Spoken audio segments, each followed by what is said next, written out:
estimado, e essa eleição fantástica aí? Porque realmente, para Rio do Sul, né, as cidades que estão muito perto do Rio do Sul, Blumenau é muito irmão, vizinho, né? O pessoal da região aqui vai muito a Blumenau. Então tem um carinho muito grande, muitos estudantes da região de Rio do Sul estudam lá, uns moram lá, outros foram, arrumaram namorados, casados, estão por lá. Então Blumenau hoje é isso tudo, é o Vale do Itajaí integrado, né? Blumenau eu acho uma cidade, eu gosto muito, estudei lá, acho fantástico. Tem um cunhado lá? Tem um cunhado lá, é verdade. Tem outro cunhado também tem outro ainda. Mas enfim, e essa eleição, que foi uma eleição realmente maravilhosa, né? Em relação a processos eleitorais, é a minha 5ª eleição. Mas E já perdi mais do que ganhei? Perdi mais do que ganhei, Perdi né? 3 eleições e venci 2.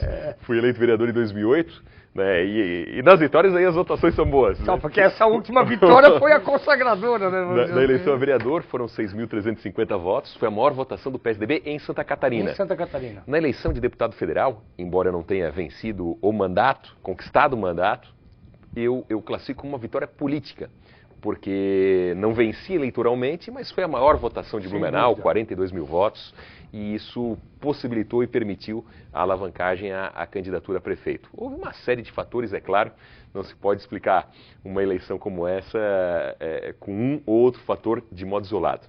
Mas ela é fruto, em primeiro lugar, do foco, da persistência, da obstinação pelo resultado, da paixão por um ideal. Eu faço política pública por vocação, por ideal, por motivação. Eu me filiei ao PSDB, Neri, aos 16 anos de idade. Com 15 anos, eu parei para pesquisar os programas de todos os partidos políticos brasileiros, porque eu sempre gostei e tive o gosto pela vida pública. Todo o meu caminho foi direcionado e construído no sentido de ter uma trajetória que pudesse ter algum grau de sucesso na vida pública, no sentido do interesse público. Então, com 15 anos, enquanto a maior parte, né, das pessoas tem outras atividades, eu parava nos fins de semana para ler o programa dos partidos políticos. E optei conscientemente por uma tese, a tese da social-democracia. Eu acredito que o justo numa sociedade seja que as pessoas tenham igualdade, mas igualdade de oportunidades.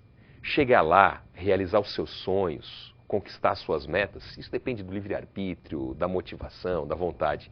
Mas eu defendo que as pessoas tenham um ponto de largada mais igual, um ponto de partida mais igual, que as condições possam ser as mesmas. Então, a igualdade de oportunidades é a tese da social-democracia e aquilo me identificou. E eu tive esse chamado de vocação por essa causa. Então, eu passei a estudar os partidos políticos, a Constituição.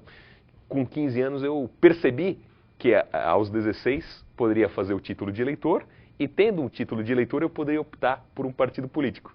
Então, eu não conheci ninguém no PSDB. Normalmente, as pessoas se filiam ao partido por vocação, por amizade, por afinidade.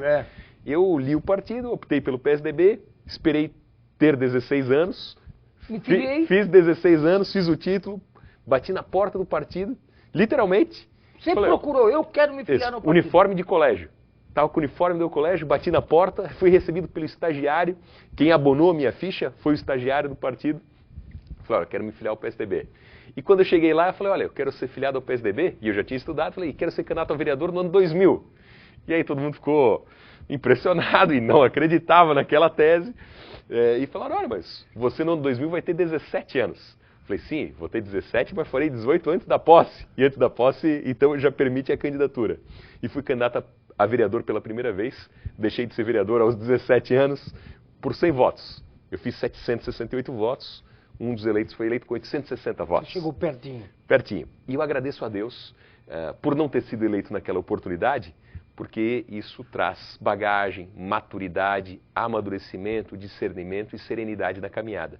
Então, tudo isso que a gente comentou no início do programa, da trajetória acadêmica, da trajetória profissional, tudo isso foi pensado no sentido de ter a melhor bagagem, a melhor formação, o melhor discernimento para, ao ter a oportunidade, orgulhar as pessoas através de um bom trabalho. Agora, isso tudo você buscou, vamos dizer assim, claro, você tinha ainda sua mãe, mas você perdeu seu pai muito cedo. Você, quando muito jovem, adolescente, perdeu seu pai. O seu pai mesmo ainda, quando você o conheceu, foi um incentivador político? O seu pai tinha esse foco político também? E aí vem uma curiosidade. O doutor Acácio, chamava doutor Acácio, né? Exato. Nós tínhamos uma relação, claro, além de pai e filho, mas era uma relação de uma amizade e um vínculo muito forte. E apesar do tempo de convivência ser pequeno, porque eu perdi quando eu tinha 12 anos de idade, e por outro lado, o dia a dia dele, você acompanhou, também era muito atribulado, ele era um advogado muito conhecido no estado inteiro e viajava por esse estado inteiro. Então, por mais que o tempo de convivência fosse pequeno, em virtude da atividade profissional dele e da despedida precoce, por outro lado, os momentos eram muito intensos. Então, eu tenho a maior relação de carinho, de orgulho, mas ele era afiliado ao PDT. E ao PDT, né? Ele chegou a ser candidato uma vez, não chegou? Ele foi candidato, ele gostava de política, foi candidato. Deputado, alguma coisa assim? Né? Exato. Foi, eu me lembro, ao PDT. E o partido era... E aí me perguntava, mas olha, não era tão mais fácil, né?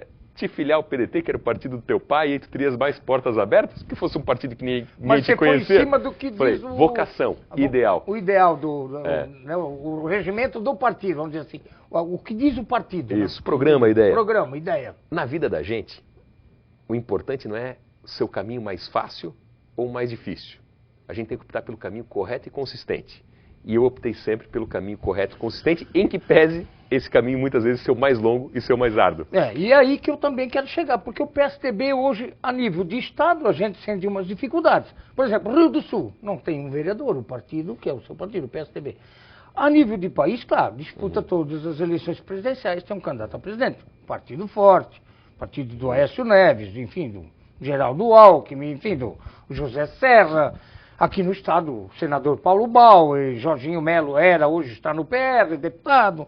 Assim, Marcos Vieira, deputado estadual, aquela coisa. O que o PSDB está carecendo a nível de Santa Catarina, de Vale do Itajaí e de Brasil, para se consolidar como um partido grande, que me parece que no estado não é? Bom, em primeiro lugar, isso vale para qualquer organização. Seja privada, seja pública, vale até para a vida pessoal da gente. É preciso ter unidade. A discussão ela tem que ser interna.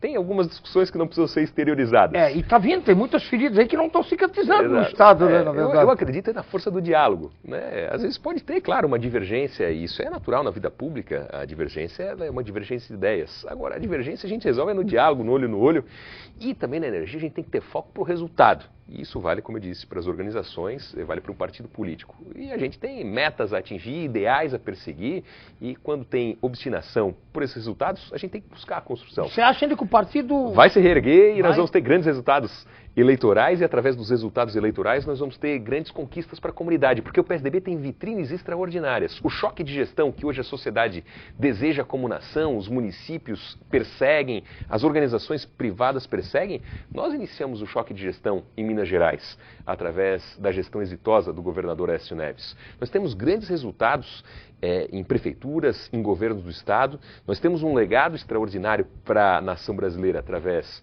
dos mandatos do presidente Fernando Henrique, e que são conquistas duradouras e que trazem bons resultados. O plano real, isso tudo que está aí, começou lá, né? Exatamente. Não podemos tapar o sol com a peneira. A lei de responsabilidade fiscal, o plano real, mesmo os programas de distribuição de renda para uma política social mais justa tiveram Bolsa Família já vinha sendo trabalhado lá? Exatamente. Foi o nascedouro, né, do programa Bolsa Família através do então programa Bolsa Escola. E que inclusive tinha uma perspectiva diferenciada. Porque os programas sociais, eles têm que ter uma perspectiva que eu chamo de porta de saída. A comemoração tem que ser não do número de pessoas que entram no programa social. A comemoração tem que ser do número de pessoas que saem do programa social, com autonomia, com libertação, pelo empreendedorismo, pela geração de oportunidades. De emprego, enfim. E o Bolsa Escola tinha essa característica porque vinculava indicadores como frequência na escola, como índices escolares. Até a vacinação dos filhos era englobada como critérios para mensurar a aplicabilidade ou não do Bolsa Escola. Então, é nessa política social que eu acredito. Uma política social que, claro, dê o suporte, estenda a mão, estenda os braços àquelas pessoas que mais necessitam, mas com a perspectiva real da porta de saída através da geração de oportunidades.